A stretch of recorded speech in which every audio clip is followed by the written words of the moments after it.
Oh, that is good. I will be back with my purse.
Waiting for my Frankie to warm up because he's warmer than usual, but still cool-ish. Oh wait, my hands are so dry. Y'all. Oh my gosh. When I don't do videos every other day, which I used to do every other day, I don't do that every other day right now because I have my mummy here. So I am taking the time to, even though I post, because I generally do a video every time I go out. Anytime I go out, whether it be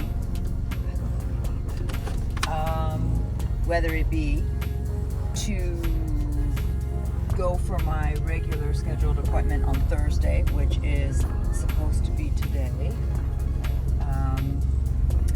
or whether I go to visit Herbie, which is also today. The brakes are squeaky. I don't know if you guys can hear that. Let's do some.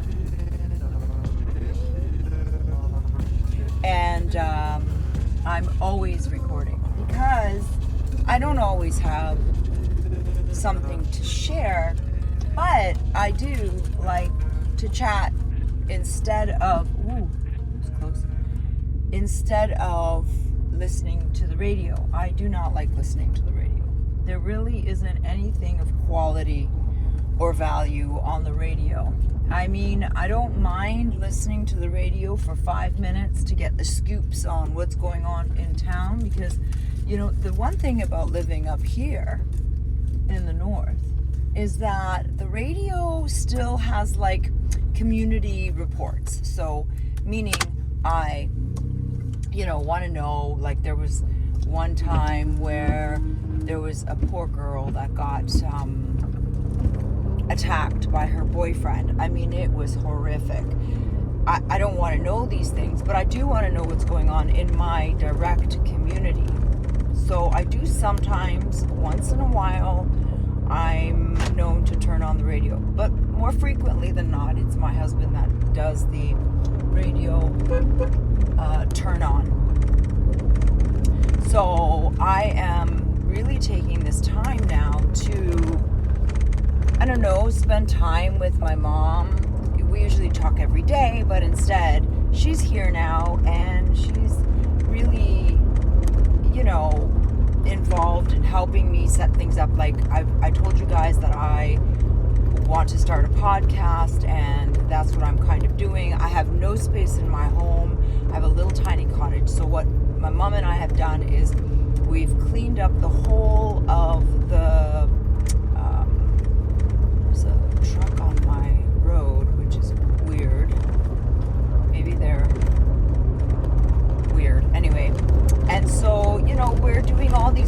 projects that I didn't, I kind of put off and procrastinated about. And so she's a little spitfire, she's like the Energizer bunny. She's, she just doesn't stop. She doesn't stop. And so I'm taking the opportunity to, have these projects, get these projects done. And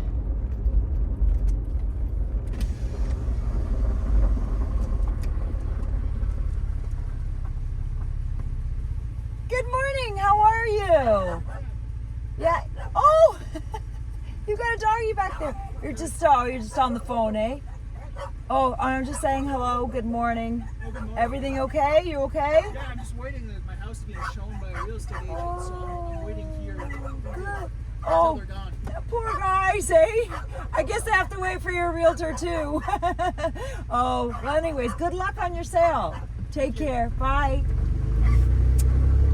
And yeah, like people are starting to do like weird things everywhere, even up here. So my neighbor and I, we have, a community neighborhood watch protocol. So, I'm not very good at it yet. As you saw, I flailed around there, but I wanted to get the information as to what he was doing on my road. Not my road, not my neighbor's road, but our road, because, we don't have very many visitors on our road. Anywho, squirrel. And so I haven't been recording that much, and it's so funny because I feel like I'm so out of shape almost, because getting in front of the camera now is kind of like shy again. I feel kind of a little bit shy. So because I want to spend more time with my mom and less time, focusing on my channel, I haven't really been recording a lot, and so I'm a little bit out of shape. So I do appreciate your patience as I get on to some of the subjects. But since we're talking about relationships, as you know, I've talked about this briefly in my other videos about how important it is to be spending time with our elders. I just gotta check on my tires. I'm being pulled in one direction, so just give me a second. I just gotta double check that my tires are okay, because the truck just seems to be pulling.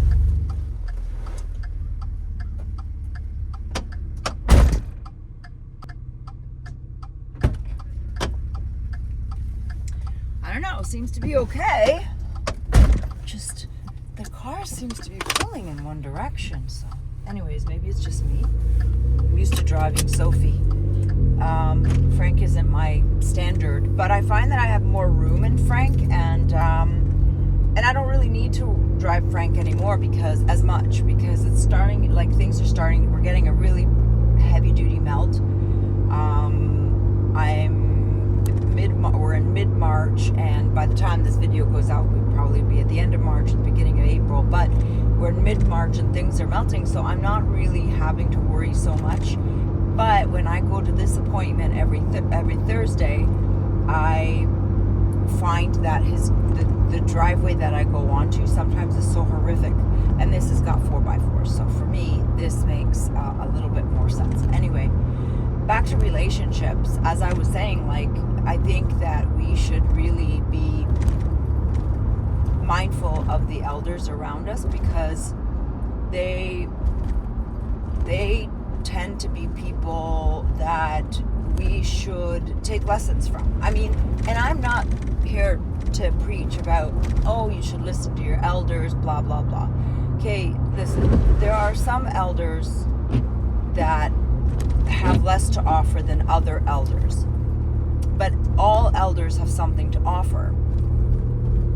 And in my case, I'm not like, I'm speaking generically, sort of as a whole, but I'm not talking about my mom specifically. But I feel that when you have a relationship with a parent, now that I'm a little older and I have older children, you don't realize what you don't realize until you realize it, if you're catching my drift. And I've realized that, our parents are at minimum generally at minimum 20 plus years older than us.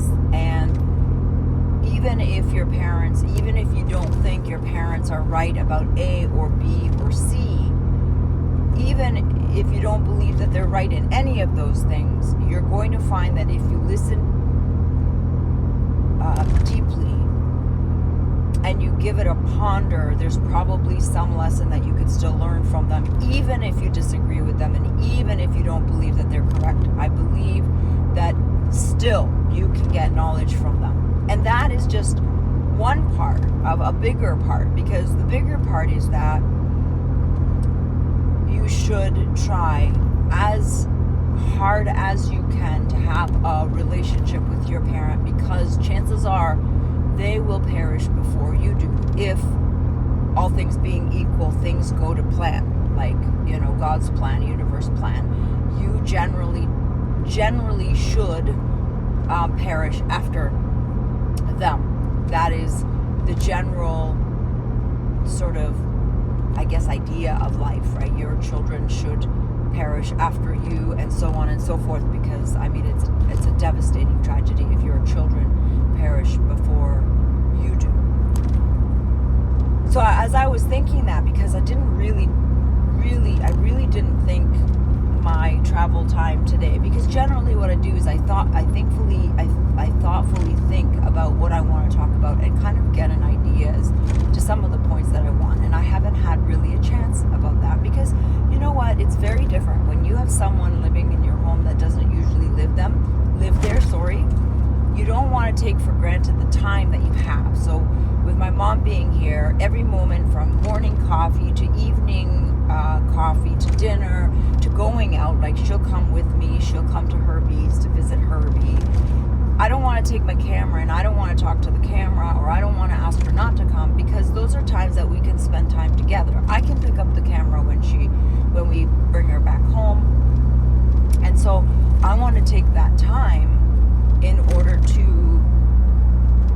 learn more about her, make more memories that I can hold on to once she moves on, once she goes to the next chapter in her life, because she's ostensibly, hopefully, you know, for her sake, she goes before me. I don't think that she would really, I think it would be very difficult on my parents if me or my siblings went before them, as I said before. I'm repeating myself now, sorry.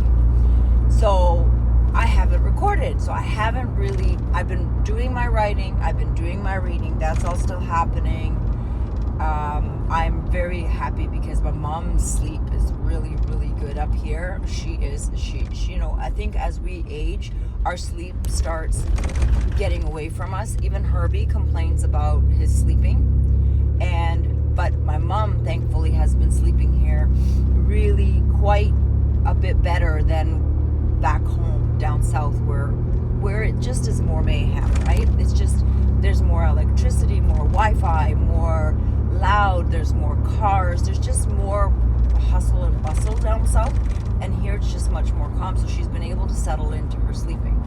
So we are really, you know, doing our best to spend a lot of time together, to talk about family, to talk about, you know, the history of our family, because really the only history I think that we really ever know truly is the history that we can get from the people either before us or the people before those people. So for example, my mom, the history that I know is real is history that I can learn from my mom, and the history that I'm learning from my mom that she learned from her grandmother and that she could still pass on to me. And that's what I mean about the only history. Ooh. That was a sneaky little car. That's the only history that we as human beings really can absolutely, surely, without a shadow of a doubt say, okay, I learned this from my mother and my grandmother, because my grandmother had me and my grandmother had the same relationship where we would sit and talk over coffee and over doing something. Like my mom and I talk when we're like cleaning my attic, for example. So we're very busy. Anyway, needless to say, if I'm a little rusty today,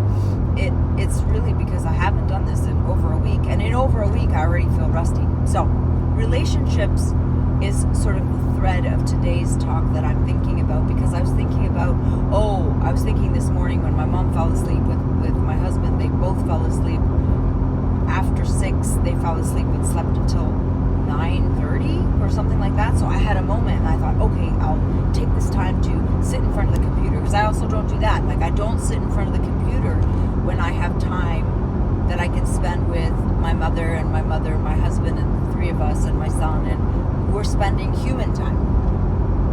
That will roll into what I've got to say today, because I was thinking about relationship, and I was thinking about how sometimes, so when me and my mom are in the same quarters for a long period of time, we have a tendency to butt heads, as any 2 women would, or 2 men. I don't know if men have a much more pragmatic, I think the word is pragmatic way of dealing with each other, whereas women are a little bit more like, they're like more like chickens. We like peck at each other. We have like these hierarchies. We like, have our last word, and like, women are very different, I think, than men. I think men have a much better of resolving disputes and disagreements. Women are way more passive aggressive. But as we'll get to what I'm thinking, I think passive aggressiveness is being really pushed. So I guess the first point that I was thinking, as I was sort of thinking about kind of what I wanted to talk about when it came to relationships, because I wanted to talk about relationships and how it changes your life. Relationships really change your life. And the other reason why I guess I was thinking about relationships is me and my best friend, we were catching up again. We're starting to get more regular in our FaceTime, because she's not a FaceTime girl and I'm really not a FaceTime girl. And because of that, we need to make an actual schedule where we get into a rhythmic situation like we used to be. We used to get together once a month, face to face. We would put our devices away. There was no like interruption. It was her and me, and we had literally 2-3 hours of like, okay, what's happening in your life? Okay, great. What's happening in my life? Okay, great. What else are we sort of interested in? Okay, great.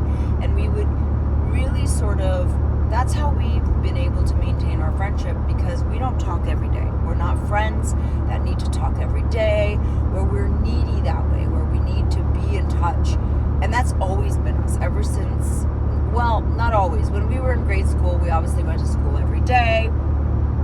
And so it was a little bit different in the sense that, I need to get a little warmer, because it's warm outside, but it's a little too cold to have nothing on. And so we're getting into that rhythm. And this morning I thought to myself, as my mom and my husband were sleeping, I realized what I was just telling you guys, that I haven't really recorded. Oh my gosh, I should record today. And I haven't really done any editing. Oh my gosh, I should probably do some editing since they're sleeping and I have the opportunity. I finished my morning pages, which, oh my gosh, it really does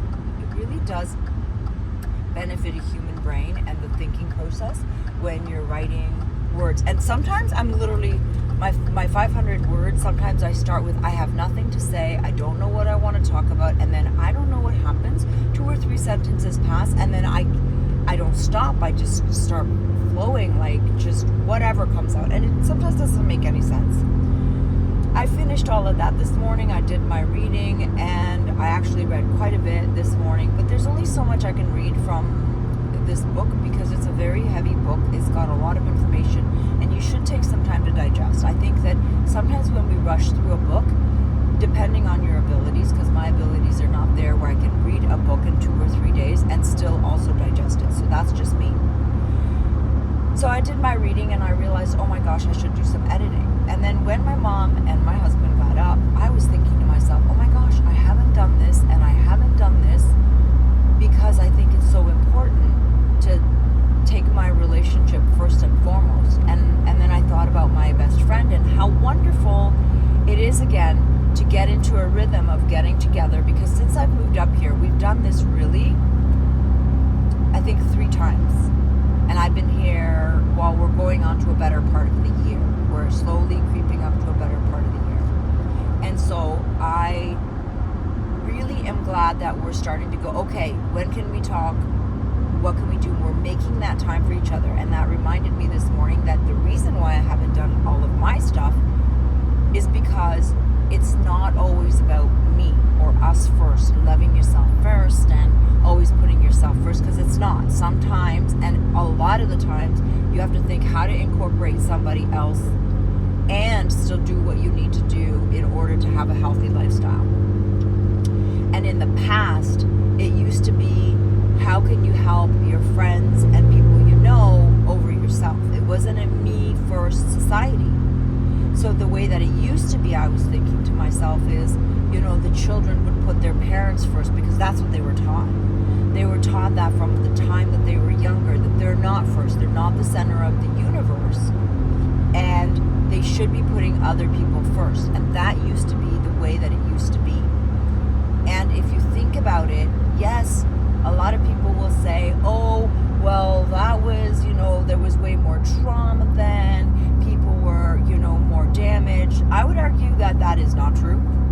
And I would argue that when you put other people first, not always, but primarily, you long-term gain long and lasting friendships that you can then put to the test. Because I would say that when you put yourself first, people can't know if they can count on you because you've not been able to practice that. Okay, I'm going to put you first in this situation, and most situations, if I can. But if I can't, I'm going to tell you I can't, and you'll know that it wasn't because of some really flimsy reason why you couldn't, because you were just busy, but you can't really hammer down why you were busy. That kind of idea. And so before, there was no electronics, before we didn't have the internet, before when we used to play outside with kids from morning to night, say on weekends and during the holidays, like summer holidays, we would interact with people that you knew which ones you can count on, and you knew which ones you couldn't count on, because it wasn't about us first. And then the effect of media started really taking hold in our societies. And I still remember those days where media was not a pronounced aspect of our life. Yes, you had TV, like my generation had television. My mom's generation, near the end of her generation, not the end of her generation, but the middle of her generation, had a television. Near the end of my grandmother's generation, they started getting a television. That one simple change in our environment started completely dislocating the way that human beings relate to one another. Our soft skills that we thought were innate, we thought were not learned, were in fact partly learned. Because when we put other people first, not always, but a majority of the time, or when appropriate, which is mostly, we started becoming more selfish. And not because we just were becoming more selfish, but because the programs, mind you, there's a name for it, program, and the question is, who is it programming? Think about that. The programs on the television device started teaching us, my generation and every generation that's now ahead of me, that me is first, love me first and foremost, and to hell with everyone else. You don't need anyone else. Men don't need women, women don't need men. You don't need a best friend. You don't need a relationship with your family. You don't need a relationship with your parents. You don't really need to have a relationship with your husband. You can just have an agreement where you guys are going to have children. You can live together. Each of you can go into each other's rooms. And you don't even have a common language anymore, because your common language is starting to be dislodged by what these movie stars like. During my time, the biggest thing that started happening is soap operas. Soap operas. What is the soap opera predicated on? Lies, deceit, cheating, getting ahead of the next guy by any means necessary, and I mean any means necessary, murder, blackmail. These are things that human beings are learning. Have you ever heard the saying, monkey see, monkey do? Oh my gosh, I want to do a video, but this has to really take a little bit of research and a little bit of time to research all of these like sayings that we do not understand why we've been given them. Monkey see, monkey do is a very, very important one, because we really are creatures that the elites, the people that own us, understand that if we are exposed to a certain amount of conditions, we will learn those conditions, because that's how our brain works. Our brain is basically a machine that likes repetitiveness so that it doesn't have to think, so it doesn't have to do any work of learning. And they know that if we see it often enough, and if it's presented to us in a benign way, that we will just start replicating it, start imitating it. So the television started this process. As soon as we started getting the television, we had Dynasty, we had Young and the Restless, we had Leave It to Beaver, and as these things started getting more and more sinister, it started subverting what we thought of each other, how we should interact. We started getting the idea that it's a good idea to cheat. It doesn't matter if you have children with 14 different types of partners. It doesn't matter if you leave your child with its mother and go to someone else. It doesn't matter if you have people that lie, cheat, and agitate, because that's fine. There's really no side effects from that. That is incorrect, ladies and gentlemen. My argument here is that our collective society requires us to be bonded on a level where we take each other's needs into consideration. Because I'm not saying only live by other people's needs. I don't even live like that, and I'm saying that I am too selfish, in my opinion. Like, I wish I was less selfish, and I am making I am taking active steps to try to be less selfish. I am taking larger steps to be a better listener. I am taking larger steps to be a person that is more compassionate, whether it's to, instead of me disagreeing, say, for example, with my best friend or with my mother, because I think it's important that I am heard and I am not only understood but accepted. My opinion is accepted. I am starting to slowly learn that my opinion and the acceptance of my opinion is really not imperative to the relationship. It's my ego that wants to be heard. It's my ego that wants to be accepted. And it's not imperative for a good relationship. And my cousin really taught me that, because my cousin always, I feel now looking back, she just thought, you know what, I'll let Princess have her 5 minutes of glory, and I'm just not gonna interrupt her thinking. There's just no benefit to me and our relationship. And I realized that she was the most amazing listener. She was the most profound, wise person, and she's younger than me. So I feel like our egos have been fed through the programming of media, whether social media, because that is the new media. Social programming is constantly being,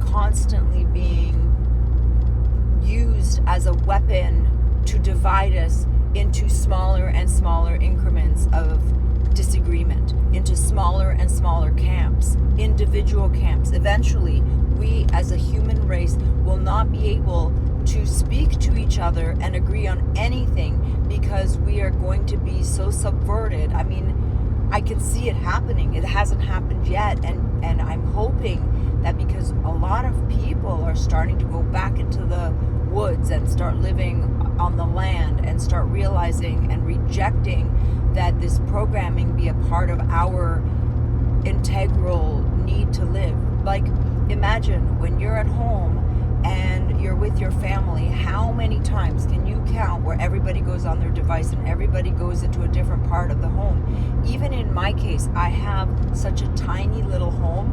I have found so many times, and not as often as many families, but still too many for my liking, where all of us are on our own devices. And that's why I will not be going on my device if I can help it, while my mom is here, because I don't know the next time she's going to visit me. I don't know. Like, she travels a lot and she is not in the country all the time. So when will I see her the next time? I don't know. So I'm taking this opportunity not to squander my time with her.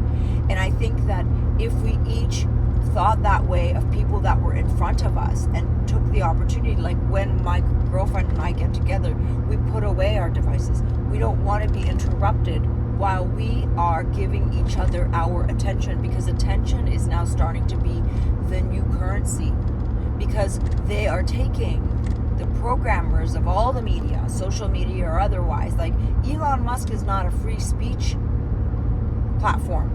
Elon Musk is a speech and time robber. He's a robber of our time. They are robbing us of our attention. He's an attention merchant, which is a great book too. You should look into it.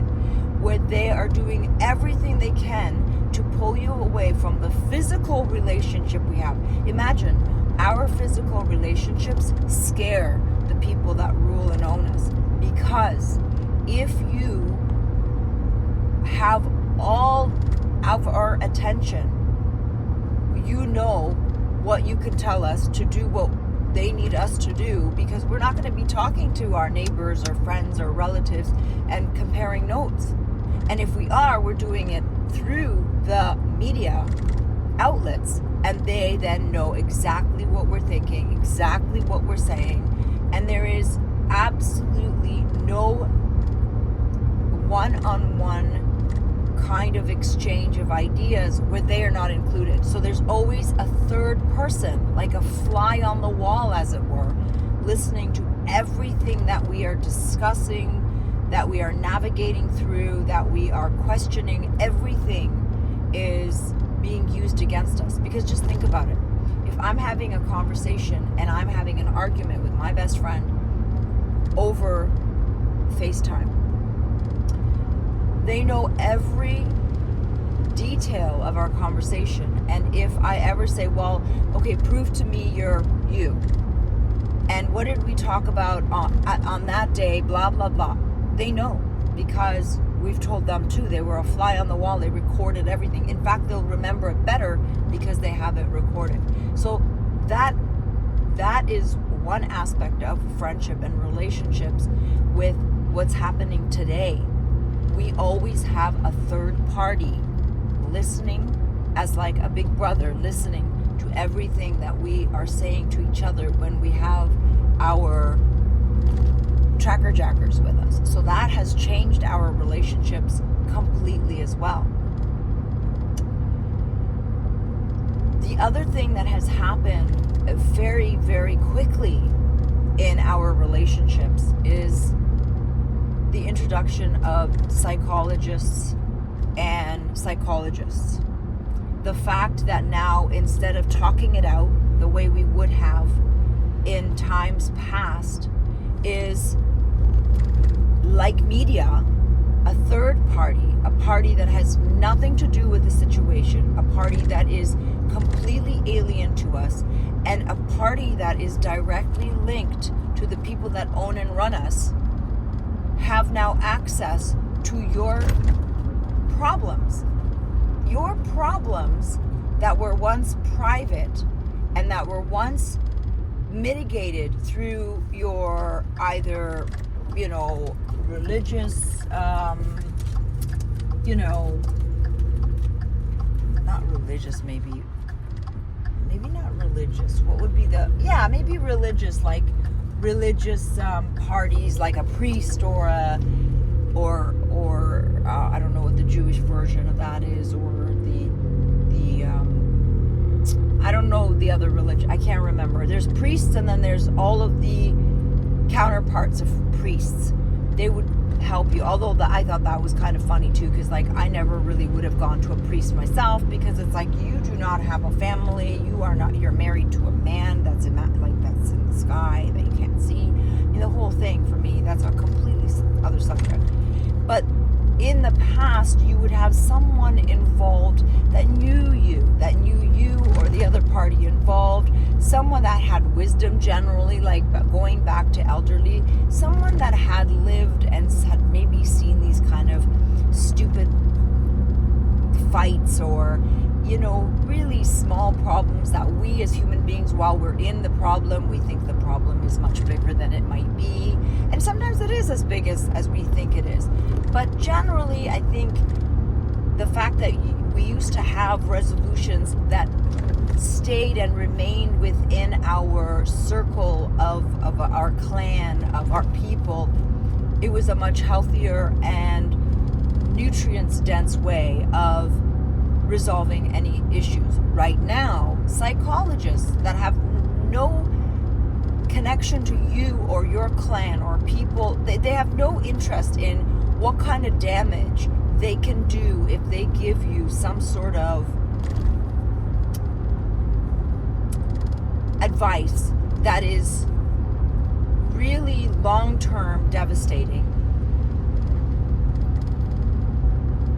They have now come in, and it's almost as if they're a branch of the media, branch of the elites. And they're coming in and they're giving you things that are destructive long term. Yes, in the front end, you may say, "Oh well, it's better for me.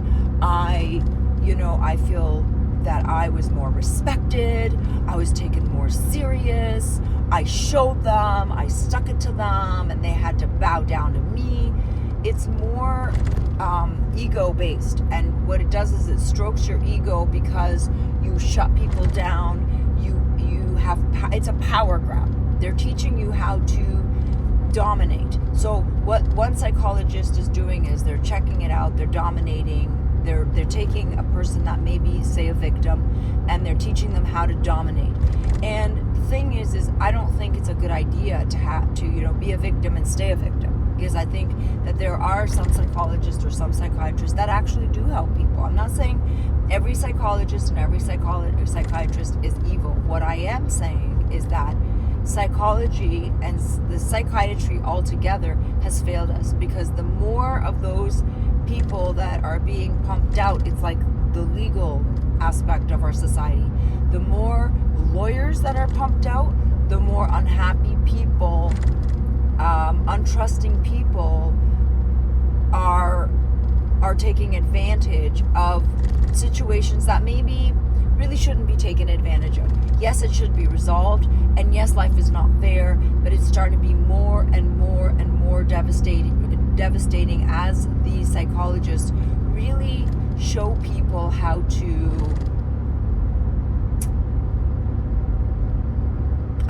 be more destructive. They're more destructive. I believe that what I have witnessed in the last 25 years as I've gotten older is psychologists are destroying our ecosystems of cooperation rather than helping it flourish. That is just what I can see, and I am certain I have read many things that really point to that, but the thing is it's such a mechanism of making such a crap ton of money, plus it helps with the mitigation of human behavior. It really helps them manipulate the way that we behave in conjunction with the media and the social media, that it's too much of a control mechanism for there to be enough people to move the needle to prove that this is really a disservice towards humanity. Yes, there are people that should have skills on how to reduce confrontation, how to mitigate confrontation, and how to get through confrontation. These people have, I think, proven over time that they're creating more mental health issues than less. And people have never felt so alone. Why? Is it because the psychologists are teaching people the art of being more integrated with people, learning how to resolve conflict better? No. Because when you get better at better conflict resolution, you don't feel more alone. You feel less alone. You feel more connected. You feel more empowered, knowing that if a confrontation comes up, you will be able to deal with it in a way where it doesn't allow, I'm going to stop here because I need to finish. It doesn't allow for the further and further decoupling of that relationship. So what I mean by that is there has to be a way where we are taught to resolve conflicts in a healthy manner. And sometimes I will argue, this leads me and rolls me right into this argument, I would argue that conflict resolution sometimes requires an argument, a fight, butting of the heads. Men, and I'm not advocating, not 100%, I'm not advocating, no, I don't want to do that because it's going to tick. I'm not advocating at all violence. But I will say that I have witnessed so many men in the last 15 or so years where, because they haven't been able to have literally a physical altercation, just let's put it out there, let's put it on the table. I'm not saying that people should resolve conflicts like this, but what I am saying is sometimes, especially when it comes to men, women are different, but when it comes to men, sometimes that would be the quickest way to resolve things. Like two roosters don't sit over coffee and talk about their feelings. They literally just have at it, get it out of their system, and then go and then laugh about it and say, okay, we're idiots. Like they come to the conclusion rather quickly because, unless it's a serious, like you're talking about, say, a psychopath where that person really wants to hurt you. If it's truly a conflict that can be resolved and it's a really easy, resolution, and they can just have a little bit of a shake me up. Again, I'm not advocating violence. I'm not. But I feel that in the olden days, men were a lot healthier that way. And men are under attack to resolve things by passive-aggressive ways, the way that women do it. So that's why women, I think, in their relationships are still relatively, I wouldn't say healthy, because we're so far away from healthy. I don't even know how to even go into that. But they are unnaturally being put into a paradigm where they don't have the blow off top that they kind of need. Men are more physical in everything, the way that they approach women. Men look at a woman physically, and that's what attracts them first. A woman really, maybe physical is one aspect, but I would argue that a woman isn't necessarily attracted to the physical first, but more to how that man can accommodate her needs and what kind of things, or what's the word? What kind of there's a word, attributes they can add that they're missing to their offspring. Women look very differently at a man and the whole procreation thing than men. Men look at the physical, and then, oftentimes they're like, oh crap, and then they work backwards when they realize they've been entrapped by an absolutely beautiful nightmare. So, just to reiterate, I'm not advocating for violence, but what I am saying is that they have taken all the natural tools that we as humans used to deal with each other, and I even mean women in terms of arguments.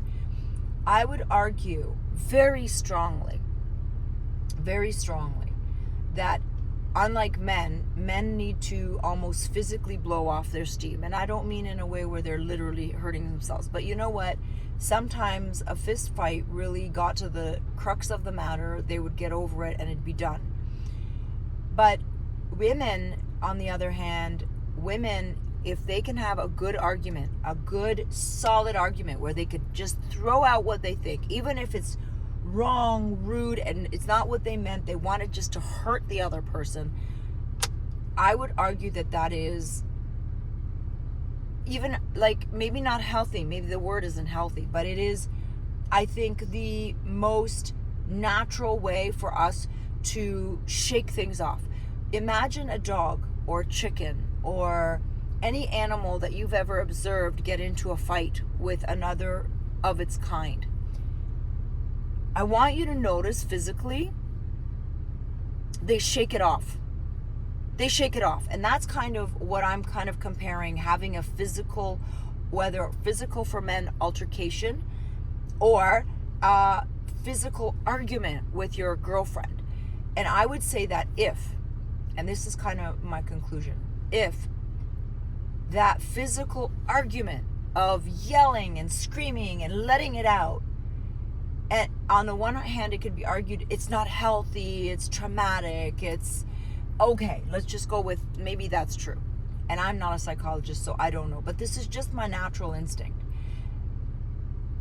The men, if they get through that small brawl or that skirmish or whatever it is that they do, like when kids used to brawl on the schoolyard, and when girls used to yell at each other and hiss, you know how we are women. If, as a result of that physical shake-off, as it were, the shake-off like a dog shakes off or a cat shakes off after a brawl, if they are able to then come back to that person that they just had that physical sort of release with, I would argue that is a true and strongly tested relationship, because you're able to then come from that huge blow off. And I'm saying not huge in the sense that someone is physically pounding your head in and you're always the submersive. I'm talking about two people equal capacity to keep and maintain the equal power to each other and defend each other equally, or themselves equally. This is a very difficult thing to explain, but I'm trying the best I can. I would say that if I can have an argument with someone, whether with my best friend, whether with my husband, whether with my child, whether with my mom, and I can come back to that relationship an hour or two and say, okay, so I'm sorry that I said A and I said B, but it was the heat of the moment and I meant it, or I meant what I meant by when I said this, I meant this, and then I feel like after that blow up has released, kind of like steam from a pressure cooker, now you are able to come with more level-headed mindset, because you've released that initial anger and that pent-up pressure, and you are able to now come in and say, okay, that was stupid, but I'm glad it's out on the table now. We vomited all that, and now we can calmly, can we come to the table and agree that we need to talk about it? Obviously, it needs to be now digested.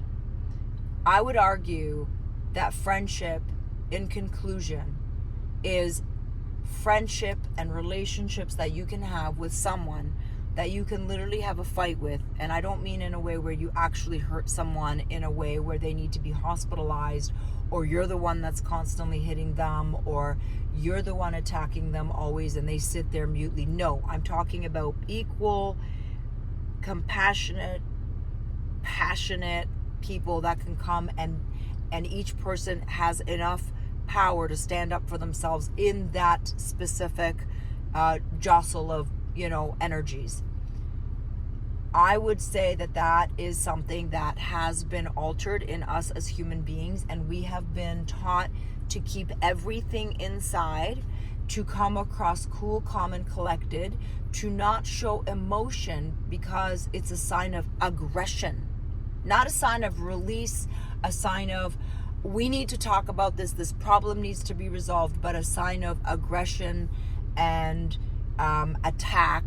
And yes, although a physical altercation, whether through yelling or through like a bar brawl or whatever, does come across as aggression, and rightfully so, but if at the end you can come back and have a civil discussion and be honest, because now you've let that steam go, it's like a pressure cooker. If you do not let that valve go, you're going to blow your whole kitchen up and you're going to be going to the hospital.